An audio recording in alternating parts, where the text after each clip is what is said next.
gente! I'm Aline, your chef friend from Brazilian Kitchen Abroad, and today I'm going to show you how to make Brazilian rice that's fluffy and garlicky just like we do it at home. I could eat this whole bowl by itself. For us Brazilians, rice is the backbone of a lot of meals, and today I'm showing you the foolproof way to make Arroz Branco, our classic Brazilian rice, which means it's white rice sautéed in aromatics. If you want a full deep dive on how to make rice on stovetop, I go over ratios, washing, and troubleshooting on a separate video linked right here and below in the description. So check it out if you want to level up your rice making game. And to make Brazilian rice, we only need a few basics, starting with, of course, long grain white rice. In this recipe, we're gonna be using about a cup.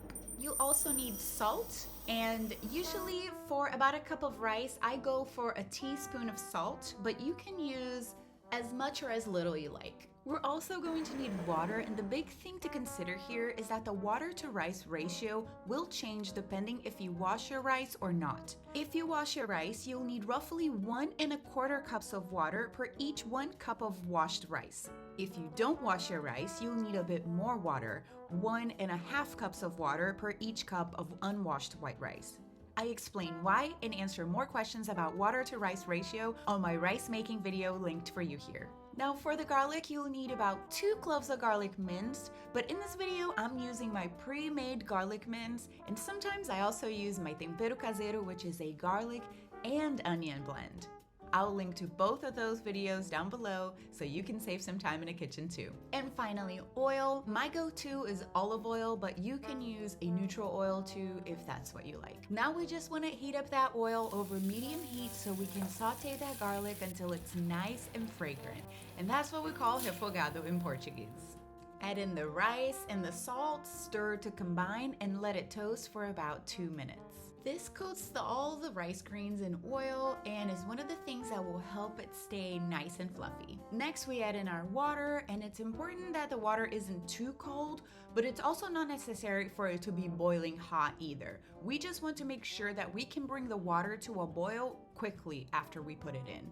So make sure your heat is on high at this point. Once the water boils, it's time to cover, preferably with a glass lid, and then lower the heat to a simmer, and at this point, just leave it alone.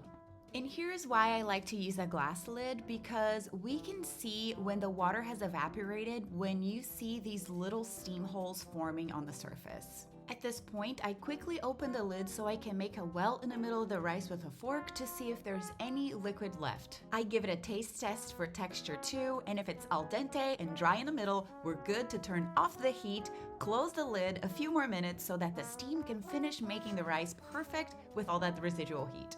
Then we can uncover, and before we fluff it with a fork, let the rice breathe some fresh air for a few minutes too.